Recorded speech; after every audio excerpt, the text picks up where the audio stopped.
मी वेगळ्या पद्धतीने झणझणीत मस्त चविष्ट असा रस्सा बनवून दाखवणार आहे, साध्या आणि सोप्या पद्धतीने.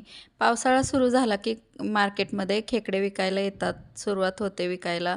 पण उन्हाळ्यातसुद्धा खेकडे भेटतात आणि कधी सर्दी होऊ द्यात, खेकड्याचा रस्सा प्यायला ना, तर सर्दीला आराम तर पडतोच.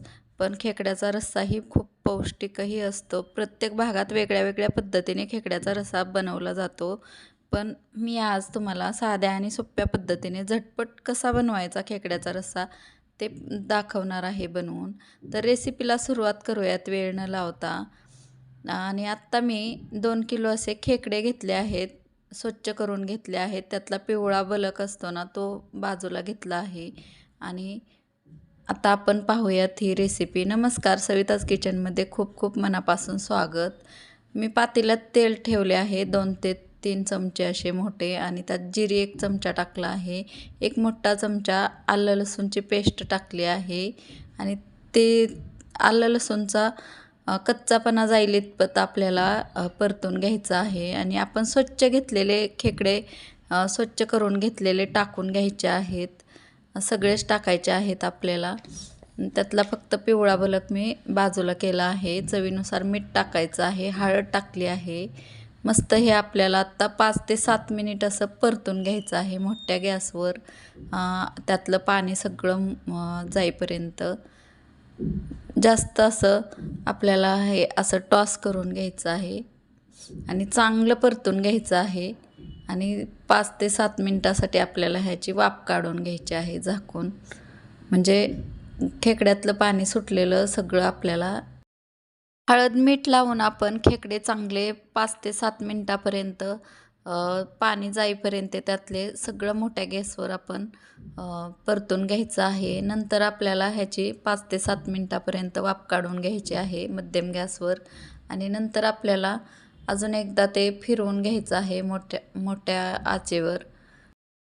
मोठ्या आचेवरच मी आत्ता सध्या वाफवून घेत आहे हे खेकडे, कारण त्यात पाणी सुटतं आणि ते पाणी थोडंसं आपल्याला आटवून घ्यायचं आहे सगळंच. आणि नंतर आपल्याला त्यात पाणी टाकून अळणी रस्सा बनवतो ना, तसा बनवायचा आहे आपल्याला मटणाच्या अळणी रस्स्याप्रमाणे. तर आपण इथे आत्ता मोठ्या गॅसवर आपण वाफवायला ठेवलं आहे हळद मीठ लावून. तर आता बघू शकता तुम्ही, हे चांगलं पाणी सुटून असं मोठ्या आचेवर त्यातलं पाणी सगळं आटलं आहे. आणि पाणी आटल्यानंतर आपल्याला काय करायचं आहे, अजून एकदा हे चांगलं परतून घ्यायचं आहे 5 ते 7 मिनटासाठी. आणि झाकण ठेवून आपल्याला त्यात मध्यम आच करून गॅसची, नंतर आपल्याला त्यामध्ये पाणी टाकायचे आहे. पाणी टाकल्यानंतर गॅस मध्यम आचेवरच ठेवायचा आहे. पाणी गरम होईल तसं त्यात आपल्याला पाणी टाकून घ्यायचं आहे. असं केल्याने काय होतं, तर खेकड्यामधला सगळा आतला जो भाग असतो तो रस्स्यामध्ये उतरतो आणि आपला रस्सा खेकड्याचा न वाटताही खूप छान उतरतो आणि छान होतो.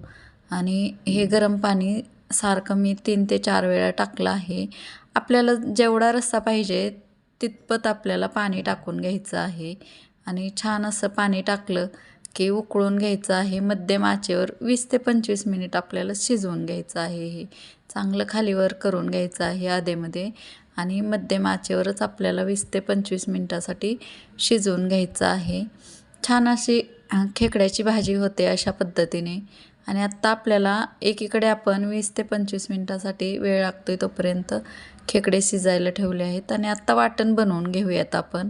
मी 1 मोठा कांदा स्लाईस करून घेतला आहे, 1 चमचा तेल टाकलं आहे आणि त्यात परतून घेत आहे. वाटणाचे प्रमाण तुम्ही कमी खेकडे असतील तर कमी करू शकता किंवा जास्त असतील तर दुप्पटही करू शकता. आणि हे चांगले कांदे मी परतून घेतले आहेत. आता खोबरं टाकलं आहे, सुकं खोबरं. त्याचे तुकडे लहान लहान केले आहेत मी. आणि छान असं आपल्याला ब्राऊन होईपर्यंत भाजून घ्यायचं आहे. आणि आत्ता आपल्याला आलं मी 2 ते 3 इंच घेतलं आहे. लसूण पाकळ्या 20 ते 25 घेतल्या आहेत. कोथिंबीर घेतली आहे काड्यासहित, कोवळ्या काड्या आहेत त्यामुळं. आणि कोवळ्या काड्यासहित आपण कोथिंबीर जर घेतली ना, रश्श्याची छान टेस्ट उतरते, म्हणजे वाटण छान होतं आपलं आणि रस्स्यामध्येही छान लागते ही कोथिंबीर. आता 1 चमचा असं मी धने टाकून घेतले आहेत. छान असं परतून घ्यायचं आहे. गॅस बंद केला आहे. गरम कढई आहे. त्यातच आपल्याला धने भाजून घ्यायचे आहेत आणि 1 चमचा असं तीळ टाकलं आहे आणि मस्त असं आपलं हे वाटण तयार आहे. हे थंड करून घ्यायचं आहे आपल्याला छान असं आणि नंतर मिक्सरला बारीक करून घ्यायचं आहे. खरपूस भाजून घेतलेलं हे वाटण आत्ता आपण मिक्सरच्या भांड्यात टाकून छान असं बिना पाण्याचं अगोदर भरडून घ्यायचं आहे. नंतर पाणी टाकून आपल्याला हे चांगलं भरडून घ्यायचं आहे पेस्ट होईपर्यंत. मी जेवढं लागेल तेवढं पाणी टाकलं आहे. 1 कप असं मला पाणी टाकलं आहे थोडं थोडं करून. आणि आता आपण खेकडे पाहूयात. छान असा त्याचा रस्सा उतरला आहे. मोठ्या नांग्या आणि लहानही त्यातच टाकल्या आहेत मी आणि खेकड्याच्या पेट्यासुद्धा.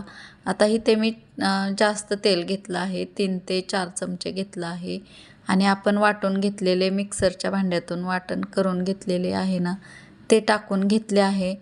मस्त आपण हे परतून घ्यायचं आहे 5 ते 7 मिनिटासाठी तेल सुटेपर्यंत मध्यम आचेवर. आणि आत्ता घरचा मसाला करून घेतलेला मी काळा मसाला आहे तो करून घेतलेला आहे. त्यात कोणतेही मसाले टाकायची गरज नाही. जास्त चांगल्या पद्धतीने कच्चे मसाले वापरून मी हा काळा मसाला केला आहे. तर हा काळा मसाला टाकल्यानंतर गरम मसाल्याची सुद्धा गरज नाही. चांगलं तेल सुटेपर्यंत आपण हा मसाला परतून घेतला आणि थोडंसं पाणी टाकलं आहे आणि हे अजून एकदा आपल्याला छान असं परतून घ्यायचं आहे. हे छान असं आपल्याला परतून घ्यायचं आहे. परतून झालं की आपला आपण जो खेकड्याचा स्टॉक बनवून घेतला आहे अळणी रस्सा आणि खेकड्याचा सगळा पांढरा भाग असतो तो उतरला आहे शिजून शिजून. आणि ह्यात आत्ता आपण हा रस्सा टाकला आहे. अळणी रस्सा टाकला आहे खेकड्याचा आणि मस्त आपल्याला शिजवून घ्यायचं आहे. हे आपल्याला जितपत पाहिजे तितपत पाणी टाकून शिजवायचं आहे. मीठ टाकले आहे चवीनुसार आणि अजून एकदा आपल्याला हे 25 ते 30 मिनटासाठी शिजवून घ्यायचं आहे. आता हे खेकडे आपण टाकून घेतोय.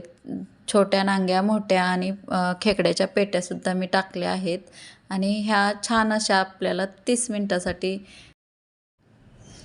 मिनिटासाठी आपण खेकड्याचा रस्सा चांगला अजून एकदा शिजवून घेतला आहे आणि आता सर्व करूयात. हा खेकड्याचा रस्सा प्यायलासुद्धा छान लागतो आणि ज्वारीच्या भाकरीबरोबरसुद्धा खूप छान लागतो. जर तुम्हाला रेसिपी आवडली असेल तर नक्की व्हिडिओला लाईक करा, शेअर करा आणि सविताज किचन या चॅनलला सबस्क्राईब करा. खेकड्याचा रस्सा हा रेसिपी कशी वाटली ती पण कमेंटमध्ये नक्की सांगा. खेकड्याचा रस्सा अशा पद्धतीने नक्की बनवून पहा. नक्की तुम्हाला आवडेल. अशाच नवीन रेसिपीसोबत भेटूयात पुढच्या. धन्यवाद.